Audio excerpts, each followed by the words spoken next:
A pleasant day to all of you grade 9 Valenzuelano students. Welcome to Valenzuela Live in Health 9.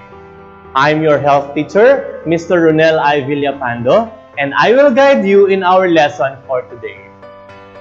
Today, we will discuss about Community Health Action Project implementation.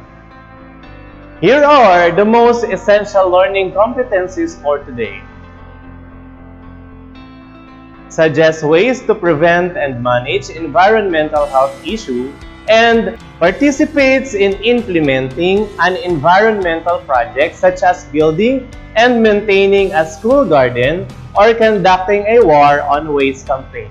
Depends on feasibility. Before we go on to our main lesson, let's have a review. You may write your answers using your pen and paper or type it directly in the comment section below. You're given 5 seconds to answer each question. Let's get started. Number 1. It means any alteration of the physical, chemical, and biological properties of water, air, and resources. A. Air pollution. B. Noise pollution. C. Pollution. Or D. Soil pollution.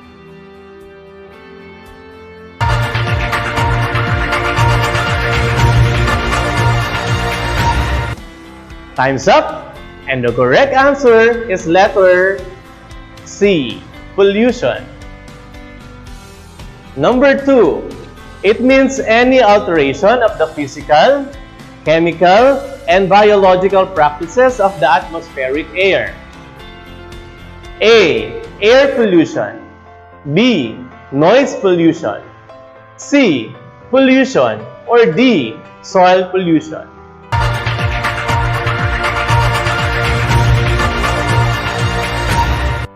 Time's up, and the correct answer is letter A. Air pollution. Let us have the next one. Number 3. It happens when the soil and rocks move from one place to another by wind, water, and gravity. A. Coral reef degradation. B. Illegal mining. C. Pollution. Or D. Soil erosion.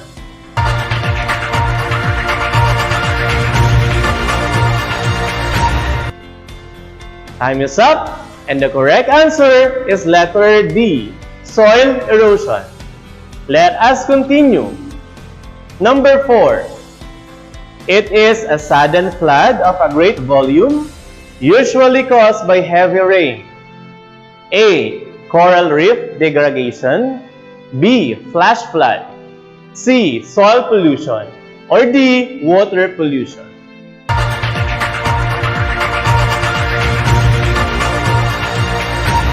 Time's up, and the correct answer is letter B. Flash flood. And for the last question, number 5. It is any alteration of the physical, chemical, and biological or radiological properties of body of water resulting in the impairment of its purity or quality. A. Coral reef degradation. B. Flash flood. C. Soil pollution. Or D. Water pollution.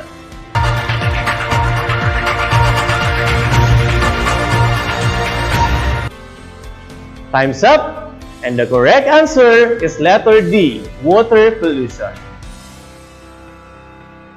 If you answered 5 out of 5 correctly, then you did a great job. As an aspiring young leader in your community, you need to know how to make action plans towards community problems. In this lesson, you will be given the opportunity to design a program for community development and employ planning skills. Before this, you will be oriented on the possible ways to prevent community problems. Are you ready to learn on how to craft an action plan? Let's begin. The first thing you need to do is to recall the problem in your community. and try to think which problem needs the most attention. Look at the framework of community health. It is divided into two, which are the primary health care and protecting the environment. Primary health care includes 1. Community participation, 2. Community health delivery, 3. Community health promotion and education, 4. Community food gardens and food production, and 5. Community disaster preparedness. On the other hand, protecting the environment includes 1. Community recycling, and 2. Protecting the environment from pollution. Under protecting the environment from pollution, we have 1. Water pollution and sanitation, 2. Land pollution and sanitation, 3. Noise pollution, 4. Air pollution, 5. Oil pollution, 6. Pesticides, heavy metals, and persistent organic pollution, 7. radiation. Now that you have recalled the common problems in your community, these guided questions will help you in making your action plan. 1. Have you already decided on an action plan appropriate to your problem? 2. What made you face this community problem? 3. Is it already a big challenge to your community? Why and how? Here's another framework to consider in action planning if you choose to focus your intervention program on environmental health. This framework for environmental health will help you.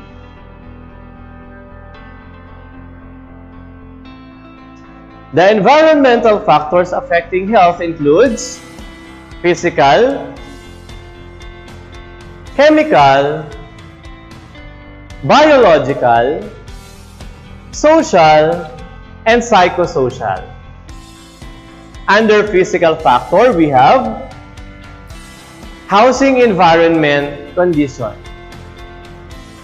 And the following must be considered: cleanliness and sanitation, ventilation, noise and sound levels, lighting and illumination, indoor air pollution, and smoking. Next, we have chemical factors, which includes home gardening for our nutrition. Biological factor was the next one.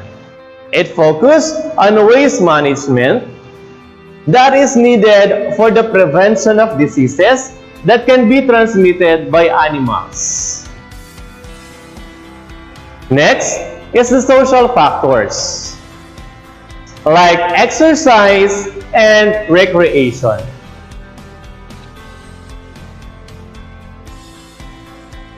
Lastly is the psychosocial factors that includes family and relationships.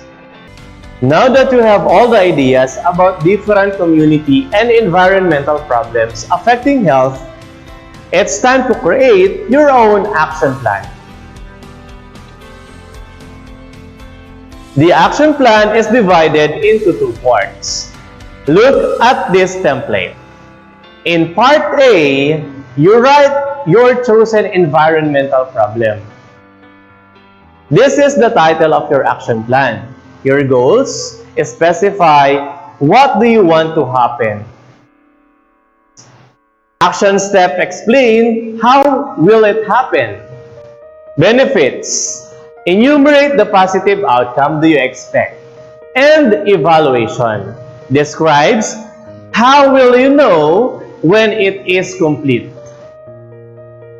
These are the contents of part B.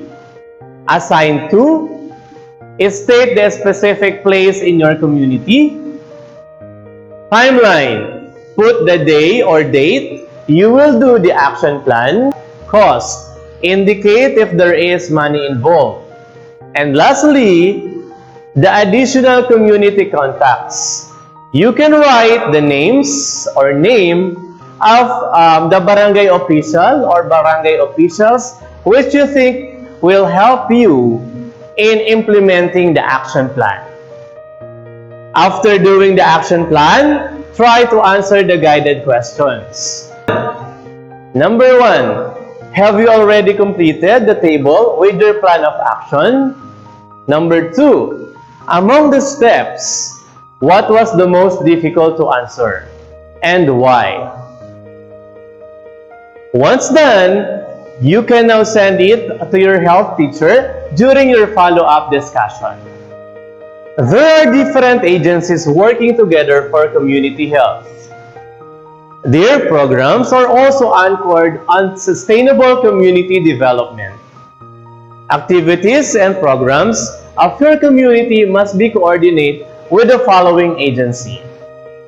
Now, let's have another activity. Let's call it Name It. You may write your answer using your pen or paper or type it directly in the comment section below. Are you ready? Let's get started. Number 1. What is the meaning of DepEd?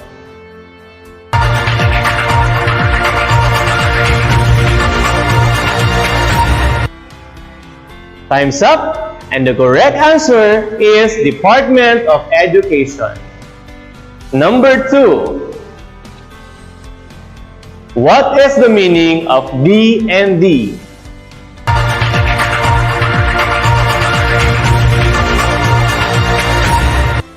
Time's up, and the correct answer is Department of National Defense. Number 3. What is the meaning of DPWH?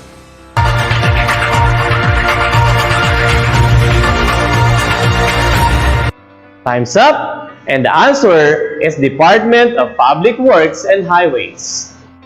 Number 4. What is the meaning of PIA?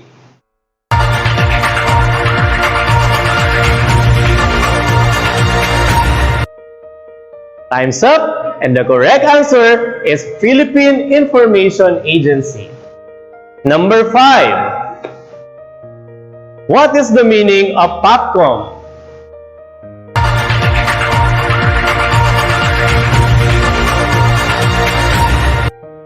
Time's up, and the correct answer is Population Commission. Number 6. What is the meaning of DA?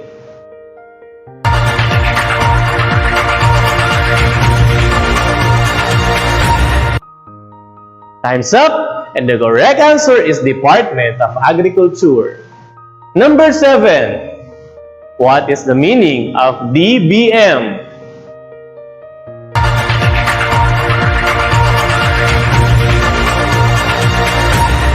Time's up, and the correct answer is Department of Budget and Management. Number 8. What is the meaning of PMA?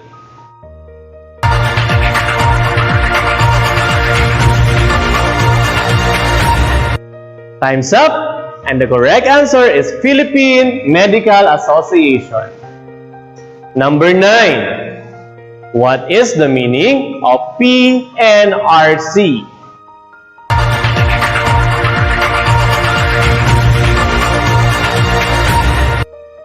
Time's up, and the correct answer is Philippine National Red Cross. Number 10. What is the meaning of DILG?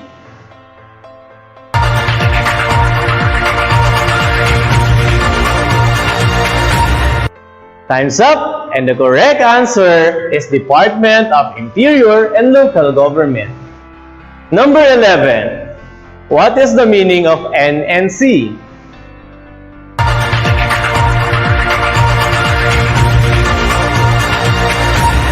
Time's up, and the correct answer is National Nutrition Council. For number 12, what is the meaning of NEDA?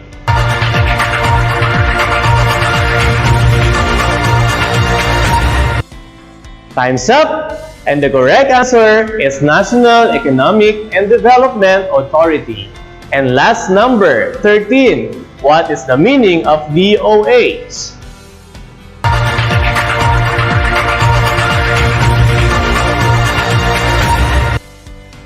Time's up, and the correct answer is Department of Health. Did you get all the correct answers, students? Well, if that's so, you all did great. The action plan will help you to take a deeper understanding of your community by drawing strategic plans to improve the safety of every individual. There are different agencies working together for community health. Their programs are also anchored on sustainable community development. Those agencies have specific capacities to help. What the community needs to do is to tap and coordinate with them. That concludes our lesson for today. But before we end our lesson, let me share to you this quotation by Yaya Toure. Protecting the environment is really important to everyone's welfare, that of our children as well as the future generation. Once again, this is Mr. Ronel I. Villapando reminding everyone to please stay safe and healthy. Goodbye and see you in the next episode.